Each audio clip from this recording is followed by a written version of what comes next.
তোমার সাথে প্রথম দেখা কলেজের প্রথম দিন মনে আছে? একসাথে বসে আড্ডা, এক কাপ কফি, বৃষ্টি ভেজা একটা বিকেলবেলা, তুমি আমি একটা বইয়ের দোকানের নিচে দাঁড়িয়েছিলাম। আরো কত মুহূর্ত,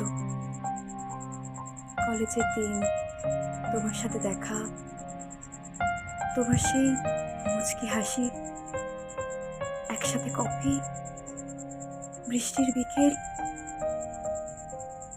এক আকাশ তারা ভর্তি রাত, তোমার আঙুলের স্পর্শ, তোমার চোখের দৃষ্টি সব থেকে মারাত্মক, যেই দৃষ্টি থেকে মুখ ফেরানো প্রায় অসম্ভব।